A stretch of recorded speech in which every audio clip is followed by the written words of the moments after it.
live. How's everyone It doing? is Tuesday, Anyone there? April the 5th. Come on in. Amy's here, Henry's here. Hi, Henry, how you doing? And Jeffrey's here. We have a very special guest today, Edward Hibbert. Oh my God, who's in Something Rotten. He's lovely. Edward Hibbert, who's like consistently amazing in everything.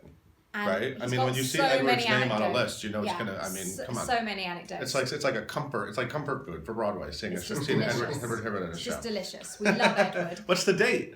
It's April the 5th. You already said it? Oh, you I've said already it. said the date. I was so Tuesday, precise about April the dates. 5th. It's important. Happy Tuesday. Oh, thank you, Henry, for commenting on my nice purple. So this shirt, I recycled this from last week. I wore this last week for the big interview. For my big interview with Jennifer Hudson, because I felt like I should wear purple.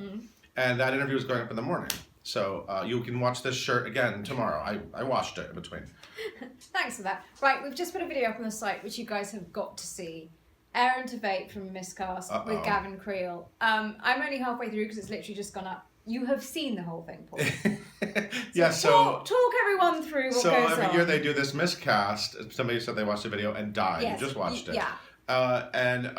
You know, we said, well, we want Aaron Tveit video. If you're going to give us a video exclusive, give us an Aaron Tveit video. Yeah. We didn't know he was going to be humped in the face by Gavin Creel in the video, but that's what wound up happening. Aaron Tveit and Gavin Creel are doing everyone's favorite lesbian love duet from Rent in their tight t-shirts, and traffic is through the roof. Yeah. So enjoy that, everybody. Enjoy that, but after you've watched Edward here. So you're not allowed after this. Just hold on. Hold on. Calm down. Hold on. You can watch it over and over all night. All right. So big news today. Diane Lane is coming to Broadway in the Cherry Orchard. Big news. Very exciting. Yeah. I saw her in Sweet Bird of Youth with Finn Whitrock at Chicago's Goodman Theater a couple years ago. It was incredible. She was great on stage. We're looking forward to seeing her. Yeah. All part of Roundabout's 50th season. Dad's in the news. Oh, your dad, not my dad.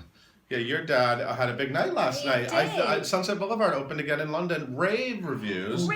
All over again. They love Glenn Close. Glenn Close, doesn't matter that 20 years have gone by, or 20 plus. Yeah. Still fabulous in the role. Rave reviews. Everyone is appreciating Sunset Boulevard, which is really such a great show. Exactly. But Glenn Close never played London. Right. So it's a big deal to have her in London. She's at the London Coliseum, which is the English National Opera's home. So it's huge orchestra. Yeah. Anyway.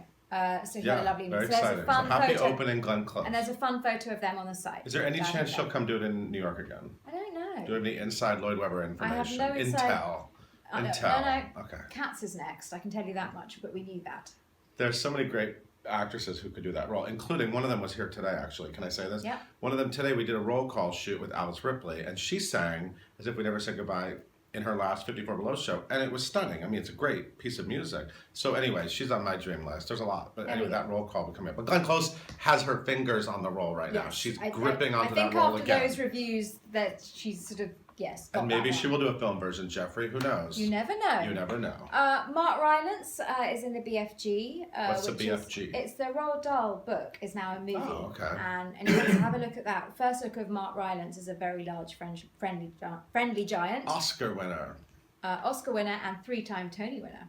But he did lose out at the Olivier's on Sunday, didn't he? Yes, but that's he typical. Was nominated. But who needs an Olivier? But I explained this. This is what the Oliviers do. I told you that Benedict Cumberbatch and Mark Rylance, neither of them get the Olivier because the Olivier is like being a bit different. That's their thing? Yeah. Okay. Yeah. Hamilton is going to Australia, leading odds and ends today. Anyone from Australia watching? Because Hamilton's coming. Hamilton's coming away. There are also going to be 7 productions open along with the Broadway production. That's what they're looking at. This is we knew it was a big hit. I wonder if Lynn or any of the original Broadway cast will do any of those versions. You know what I mean, like short runs in any of the. I don't know. We shall see. We shall see. But they have to cast a Brit as King George in London. Oh my God! Yes, you do. Although Edward Hibbert would be great. Edward Hibbert sort of can do both. Yeah. He's born here. He's American, but he's also Brit. So he could do. He's international. Yeah. In my opinion. Bobby Cannavale has joined the lineup of that crazy. I want to see this. This Red Rabbit, White Rabbit. Yeah, he's going to do that show where you show up and they hand you the script and you just do it. Anyway, it's got all this buzz. Happens Monday night at the West Side Theatre off Broadway. He's doing it on May the 9th. David Hyde Pierce is doing it, who of course Edward knows very well. Did his last show on Broadway. Of course. So yes, take a look at odds and ends for sort of extra people doing that. Also in odds and ends today, James Corden and Jennifer Hudson did a duet. And all I can say Did is... he wear purple for her? He didn't. All I can say is I cannot wait for the Tony Awards. He's going to kill it. Oh my God, I know. He It's is going to be going to kill it. He's going to be like the best It's Tony host ever, right? so exciting. Speaking of Tony winner from last year, Alex Sharp, has just joined a really big movie, To the Bone. That's that anorexia comedy. I'm not quite sure how that works, but apparently it is.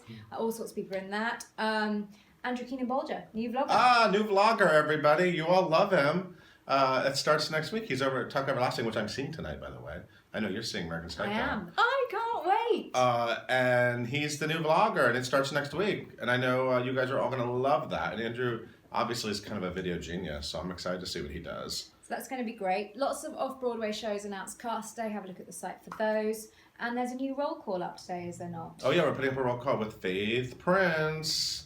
Faith Prince, who's in Disaster, she went through all her roles with us. And then Alice Ripley's next. So we have a lot of great people doing that feature. It's a lot of fun. Right.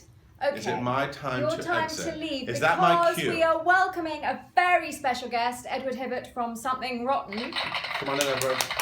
Well, thank you. Two Brits chatting. Two Brits I like chatting. that. And Hello. we share a very good mutual friend. The beautiful Sierra Boggess, who sends lots of love. Thank you, and right back to her. We try and have adore a her. between-show dinner once a week, and we catch up on what's going on in our worlds. But I heard all It's a this bit of news gossip. from you Yes. about what's going on in London and this season and All all very that. exciting. Big month for Something Rotten. Big month, We just got the yes. good news. Lincoln Center are finally coming to their senses, and they are going to film it for the archives.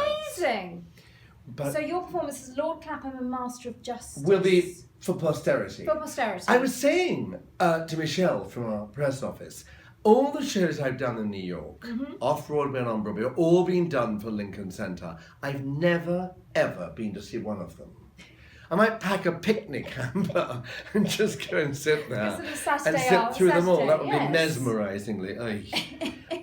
Yes, so we're being filmed for Lincoln Center, and as you were saying so rightly, it is both the birth month and the death month of William Shakespeare. Well, yeah, because he was born and died on the same day. Same day. Obviously, it's Talk not about years in symmetry. between.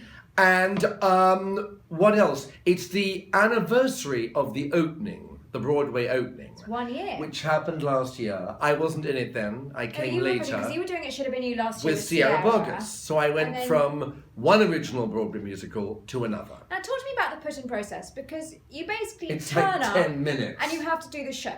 Well, Like, do you ever have a full dress rehearsal? I mean, I guess you're in Ish, dress. ish. Is there, are any I other don't- cast members in dress? No. I've done it once before when I was a new boy in town and I went into Me and My Girl with the fabulous Jim Dale. So Jim went in and I joined him. Had to learn to tap dance in a week.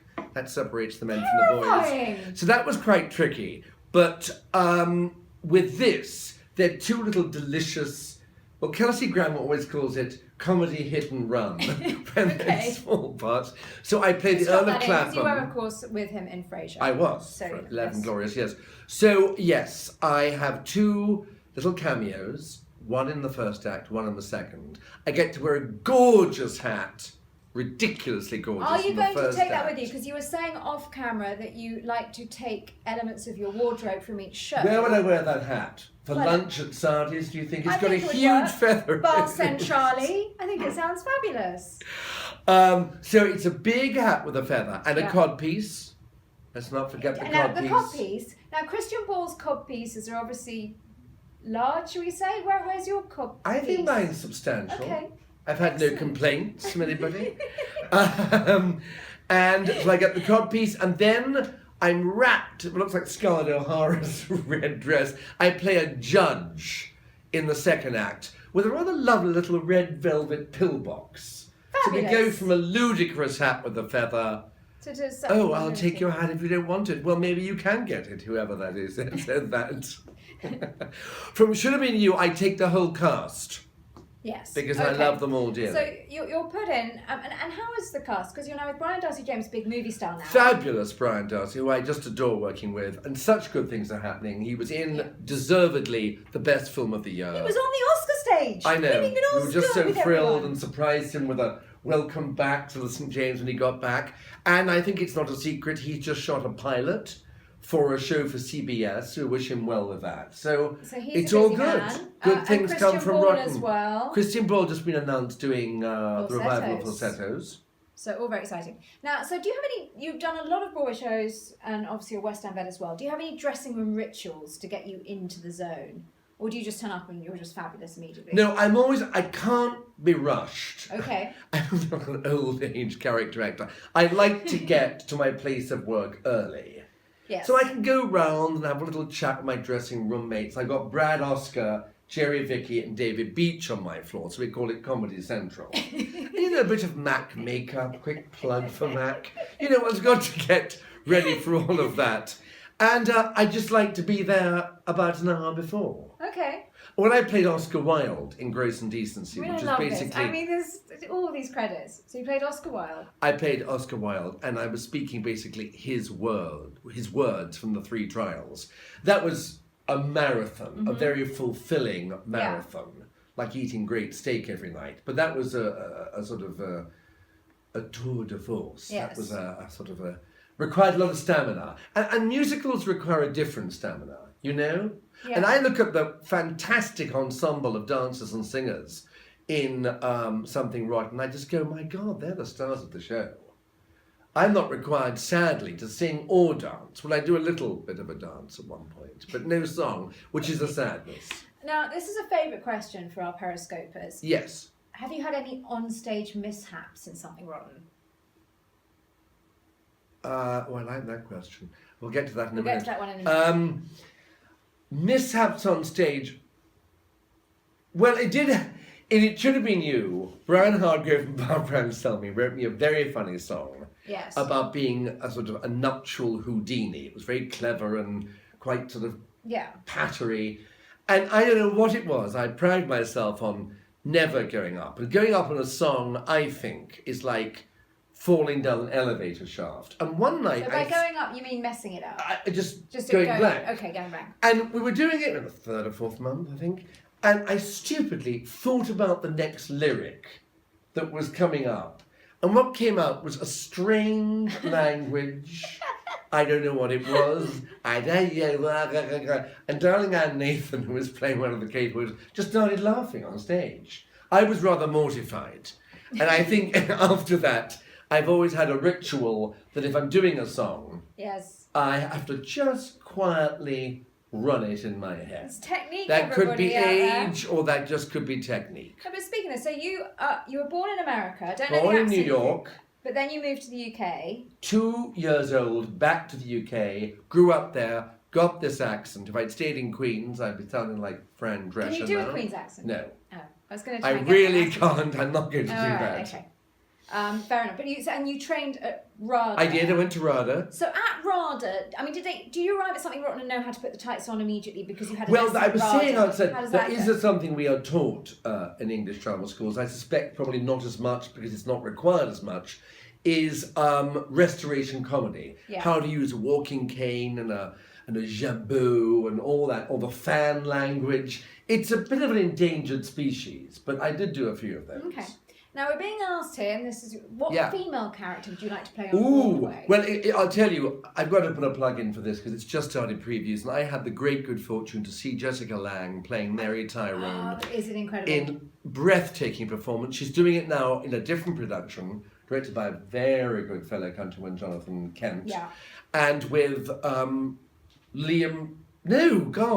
Gabrielle Byrne playing her husband. It's a stunning play, and she is absolutely heartbreakingly wonderful in it. I saw it in London. I will go again if time allows. And I think the clown who wants to play Hamlet, I might want to play Mary Tyrone. Okay. Lady Macbeth, which I played as a schoolboy, with brilliant reviews. I bet you were brilliant. I bet you were brilliant. Gliding around the stage like a mamba in search of prey. Yes, really, there are photographs. But you also have another career, don't you? You're a literary agent. Well, by degree, yes. I've reduced my time with that. I do have some wonderful clients. I have Brian Kello, who wrote the most delicious book about Sue Mengis, the Hollywood Uber agent. And I have a fantastic author who I kind of discovered, Chuck Palahniuk, who name drop away, who wrote Fight Club.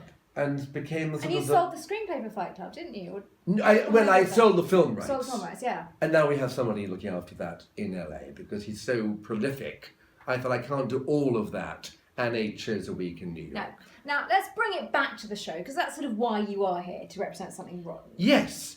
Why do you think Something Rotten speaks to people? Because it's been this huge hit on Broadway. I think it's a big, bawdy, joyous celebration of musical theatre. Mm-hmm. I mean, that song that comes quite early in the show, it's a musical. I mean, that So good. is. I've never, in the months I've been there, ever heard anybody not respond. It's like a rock concert, that number. It is a celebration of what we all love and do.